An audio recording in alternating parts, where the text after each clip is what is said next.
बिस्मिल्लाहिर्रहमानिर्रहीम अस्सलाम वालेकुम। आज का हमारा मौजू बड़ा ही इंटरेस्टिंग है कि अक्सर मैं लोगों को मिलता हूँ, उनका एक सेम सवाल होता है और जो नहीं पूछते उनके दिलों में ये सवाल होता है कि एक वकील किस तरह मंथली उसकी अर्निंग क्या होती है। सो बताने से पहले आपसे रिक्वेस्ट है कि आप चैनल को सब्सक्राइब करें, बेल आइकन का बटन दबाएं ताकि आपको मज़ीद वीडियोस मिलती रहें और लाइक करें चैनल को। अब हम अपने मौजू की तरफ आते हैं, जिसमें सबसे पहले ये है कि एक वकील की तनख्वाह क्या होती है, कितना वो अर्निंग कर लेता है। देखें, ये कोई फिक्स नहीं होती। दो किस्म के वकील होते हैं, एक सरकारी वकील होता है जो जो गवर्नमेंट की तरफ से अपॉइंट होता है, तो उसकी तनख्वाह 50,000 60,000, तो लाख 1.5 लाख इससे भी ज़्यादा एक मुकर्रर हो जाती है। मतलब वो 2-4 लाख तक मंथली कमा लेता है। तो इसमें उसकी कोई मतलब उसमें एक वो बाउंड हो जाता है एक काम का। मतलब जो आपके ऊपर बर्डन है गवर्नमेंट की तरफ से, जो आप केसेस हैं, आप उनको हर हाल में उन पर उनमें पेश होते हैं, उनके ऊपर अटेंड करते हैं उन चीज़ों को जो फॉलो करने को कही कही जाती हैं आपसे। ये तो एक फिक्स होगी आपकी। अब जो इंडिपेंडेंट लॉयर होता है कि जो अपने ही केसों को अपनी मर्ज़ी से करता है। अब ये देखें, ये जो डिपेंड करती है, ये चीज़ डिपेंड करती है कि मंथ में आपके पास 10 केस आते हैं, 20 आते हैं, 30 आते हैं। अब अक्सर होता है कि आपके पास एक केस भी नहीं आता मंथली, तो आप पुराने केसों को ही फॉरवर्ड कर रहे होते हैं। उनमें नई सिचुएशंस क्रिएट होती हैं, आप एक सिचुएशन पर उनसे डील करते हैं, लेकिन अगर उसमें कंटेम्प्ट हो जाती है कि अब आप अलग कंटेम्प्ट दायर करते हैं, तो डिफरेंट प्रोसीजर होते हैं कि एक केस से आप कितने वो उसमें काइंड्स निकलती हैं। लेकिन कोशिश की जाती है कि जिस केस की बात हो उसी में उसको ख़त्म किया जाए केस को। तो ये एक बेहतरीन लॉयर वही होता है कि जो जहाँ आपसे एक डील की गई है आप वहीं पर केस को कोशिश करें ख़त्म करवाएं, आगे जाने की कोशिश ना करें। उसमें वकील का ये होता है कि अगर उसके पास मंथली अगर ज़्यादा केस आ रहे हैं तो उसकी कोई लिमिट नहीं होती कि कितने वो पैसे उसमें से अर्न कर लेता है। तो वो आपके केसेस पर डिपेंड कर रहा होता है कि आप कितने केसेस आपको आ रहे हैं। तो अक्सर वकील होते हैं कि आप देखते हैं कि कराची में तो ख़ास तौर पे ये आप देखते हैं कि 5,000 10,000 वाले वकील भी बहुत मिलेंगे आपको, इससे भी कम रेट वाले बड़े मिलेंगे।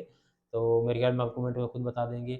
बड़े हुए ये वो लोग होते हैं, अक्सर ज़िला कचहरी में बैठे होते हैं लोग, वकील जो होते हैं ये लोग, असल जो रेपो ख़राब की है वकीलों की, एक अक्सर एक वो मज़ाकिया भी बात बनी होती है, वो ऐसे वकीलों की बनी होती है कि जो आपको कर देते हैं। आप में बेहतर है कि अगर आप कोई शख्स आपको पैसे नहीं दे रहा तो आप उसका फ्री करते हैं, आप काम आपको दुआएँ देगा। बजाय आप अपना इमेज ख़राब करने के कि आप 5,000 2,000 4,000 में कोई काम करके अपना वो ख़राब करते हैं। तो मेरा ख़्याल है कि अगर एक वकील इंडिपेंडेंट काम कर रहा है तो उसकी जो सैलरी है वो लाखों में भी हो सकती है मंथली। 10 लाख 20 लाख 30 लाख या उससे भी ज़्यादा जा सकती है, क्योंकि वो बाउंड नहीं होता। तो जो अ, कोई अच्छा वकील जो होता है वो मेरे ख़्याल में वो सेशन जज के इम्तिहान देकर भी वो शायद सोचेगा कि जो जज होते हैं उनकी तनख्वाह लिमिटेड होती है। तो वो सोचता है कि मैं एक वकील ही बेहतर हूँ कि आज़ादाना तौर पर जितने केस आएँगे अपने केसेस को हैंडल करूँगा, अपनी फ़ीस उसमें ज़्यादा अर्निंग करूँगा। ये आपकी काबिलियत पर होता है, काबिलियत कितनी होती है, आप कितना वर्क करते हैं इसमें। तो इस तरह ये आपकी क्रेडिबिलिटी पे होता है कि कितना आपने वर्क किया हुआ है, क्या आपने स्टडी कहाँ से की हुई है, कितना आपके पास इसका इल्म है। वो चीज़ें आप आपकी फ़ीस का तयन करते हैं कि आपने कितनी फ़ीस लेनी है। ये कोई लिखा नहीं होता कि किसी केस की इतनी फ़ीस ले लो, उस फ़ीस की आप लाख फ़ीस ले रहे हैं, हो सकता है आपको दूसरा वकील मिल जाए, वो उसमें से 50,000 कर रहा हो। लेकिन फ़र्क क्या होता है? क्रेडिबिलिटी का फ़र्क होता है कि वो आपके आर्गुमेंट्स को किस तरह पेश करता है, या आपके केस को लटकाए रखता है, तरीके पे तरीके लग रही हैं। या फिर एक वकील जिसने जो आपसे बड़े वेल आपसे साथ उसके ताल्लुकात हैं, तो वो किसी सूरत नहीं चाहता कि केस किसी तरह भी ख़राब हो या लमके। तो इस तरह आपने बड़ा गौर से इन पे चलना चाहिए आपको। सो आज की हमारी वीडियो उम्मीद है कि पसंद आई होगी कि एक वकील की किस तरह सैलरी अबाउट है।